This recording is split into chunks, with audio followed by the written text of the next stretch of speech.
Shalom sahabat kabar baik. Puji Tuhan, Tuhan Yesus memberkati kita semua. Sebelum kita akan melanjutkan video ini, jangan lupa sahabat subscribe, like, komen, dan share. Dan jangan lupa pencet tombol lonceng. Haleluya, haleluya, haleluya. Puji Tuhan, saudara yang diberkati oleh Tuhan Yesus Kristus. Kita berjumpa lagi dalam program Kabar Baik, mendorong hidup lebih baik. Semakin didorong, semakin baik. Haleluya. Saudara diberkati oleh Tuhan Yesus Kristus. Saya yakin saudara diberi kekuatan oleh Tuhan, sukacita oleh Tuhan, dan pengharapan, penghiburan. Karena saudara adalah orang yang spesial di mata Tuhan. Hari ini kita akan kembali untuk merenungkan firman Tuhan yang saya dasari di dalam Matius pasal yang kelima ayatnya yang ketujuh. Demikian bunyi firman Tuhan. Berbahagialah orang yang murah hatinya, karena mereka akan beroleh kemurahan. Demikian pula di dalam Lukas pasal yang ke-6 ayatnya yang ke-36. Hendaklah kamu murah hati sama seperti Bapamu murah hati. Bapak, Ibu, Saudara yang diberkati oleh Tuhan Yesus Kristus, dari tema yang kita baca di dalam dua bagian ayat firman Tuhan ini, kita mengambil tema kemurahan hati. Saudara yang diberkati, bicara tentang kemurahan hati, mungkin saudara bisa berkata, saya adalah orang yang murah hati karena saya sering menolong orang, saya melakukan kebaikan dan lain-lain. Saudara yang diberkati, apa itu kemurahan hati? Dikatakan bahwa kemurahan hati itu memiliki hati yang baik, orang yang punya kepedulian, orang yang tidak pelit, suka menolong, pengasih, penyayang. Itu orang yang murah hati. Saudara yang diberkati Tuhan, orang yang senantiasa memberikan kepedulian dan perhatian kepada orang lain. Simpati, ya, murah hati, orang yang bersimpati. Dalam bahasa Yunani dikatakan sin, atau bersama-sama dengan, patmos atau perasaan. Jadi pengertiannya adalah merasa bersama-sama dengan orang yang menderita. Itu yang disebut dengan murah hati. Saudara yang diberkati oleh Tuhan Yesus Kristus, saya punya beberapa contoh-contoh tentang orang yang murah hati. Nah, kalau kita bicara tentang murah hati, dikatakan tadi di dalam Lukas pasal yang ke-6 ayat 36 bahwa kita harus bermurah hati sama seperti Bapa kita di surga murah hati. Itulah sebabnya saudara, tidak ada salahnya kalau saya dapat memberi contoh. Yang pertama, belajar dari orang yang murah hati adalah kita belajar dari Tuhan sendiri, karena dia adalah orang yang murah hati. Nah saudara, bagaimana pandangan Tuhan terhadap kita, terhadap orang murah hati? Saudara yang diberkati oleh Tuhan Yesus Kristus, Tuhan tahu bahwa siapa kita. Dia ingat kita bahwa kita ini debu. Itu cara pandang Tuhan terhadap kita dengan kemurahan hatinya. Tuhan melihat bahwa kita ini bukan apa-apa, kita bukan siapa-siapa. Dia tahu bahwa kita ini debu, sehingga dia bermurah hati kepada kita. Kita debu, kita tidak punya apa-apa, dan dia itu mulia, dia sangat mulia, dia pencipta segala-gala. Tetapi dia memiliki kemurahan hati, sehingga dia mau datang untuk menolong saya dan saudara. Dia mau menyelamatkan saya dan saudara. Nah, di sini Tuhan memiliki kemurahan hati, yaitu kasih karunia Tuhan, grace atau karis. Tuhan memiliki sifat ini yang luar biasa dalam kehidupan kita. Dia punya kemurahan hati, atau biasanya disebut mercy. Saudara yang dikasihi dalam Tuhan Yesus Kristus, Bapak Ibu yang diberkati oleh Tuhan Yesus Kristus, Tuhan melihat kita sebagai debu biasa, tetapi oleh belas kasihannya, oleh kemurahan hatinya, oleh karena kepeduliannya, oleh karena dia punya hati yang baik, dia mau datang untuk menyelamatkan saya dan saudara.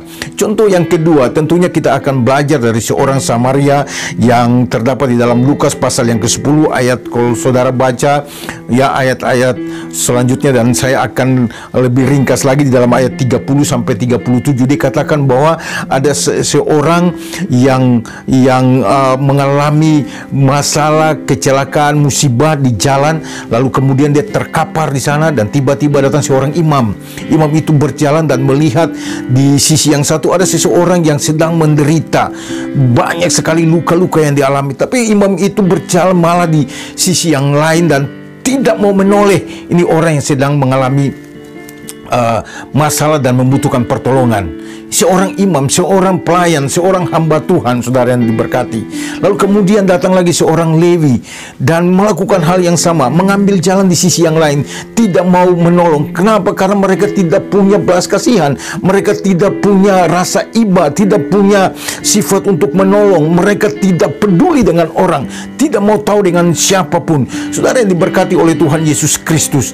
Nah, kemudian datanglah seorang Samaria dan dia melihat orang ini, dia peduli, dia ambil orangnya, dia naik ke atas kudanya, dia bawa dan dia rawat, bahkan diberikan uang kepada yang merawatnya. Dikatakan kalau memang tidak cukup, saya akan berikan lagi tambahan buat kamu, asalkan kamu mau merawat orang ini sampai benar-benar dia mengalami pemulihan. Saudara yang diberkati oleh Tuhan Yesus, ini contoh di dalam Alkitab bahwa orang Samaria ini mempunyai sebuah belas kasihan yang sangat kuat. Dia punya kemurahan hati yang sangat luar biasa.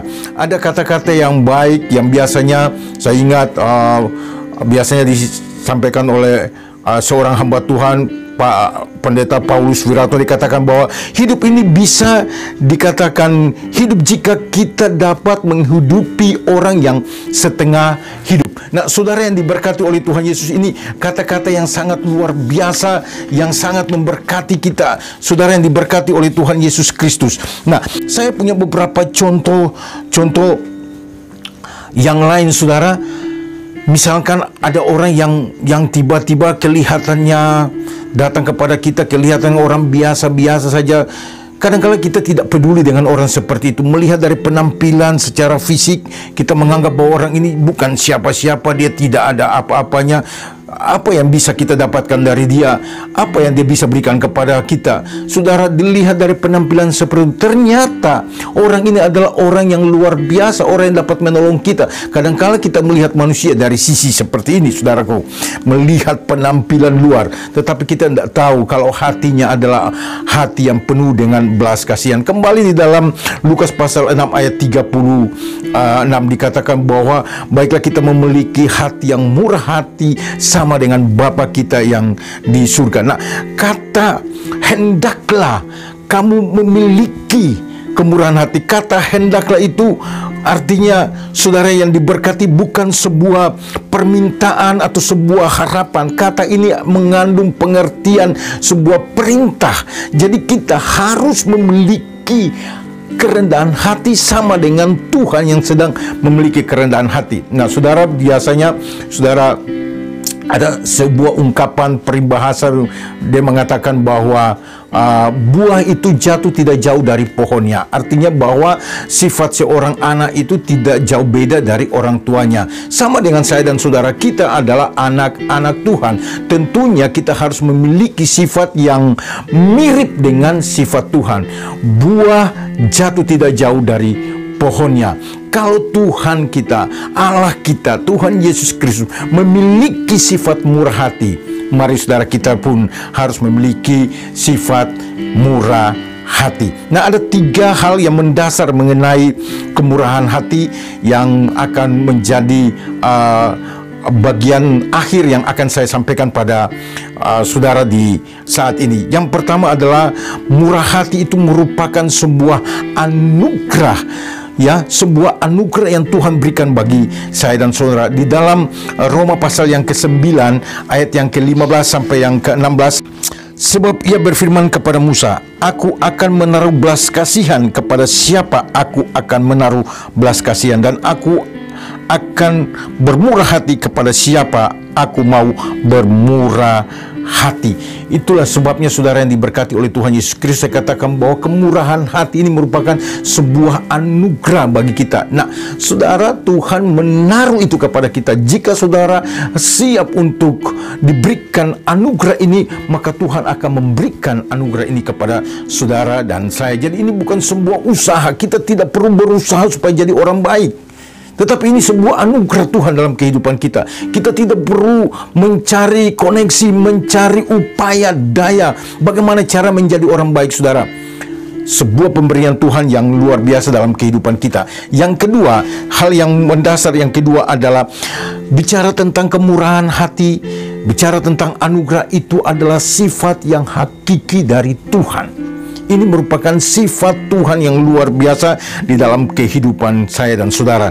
Dan hal yang ketiga adalah di dalam Galatia, kita tahu bahwa di situ bicara tentang buah-buah roh, dan buah roh yang kelima itu adalah kemurahan.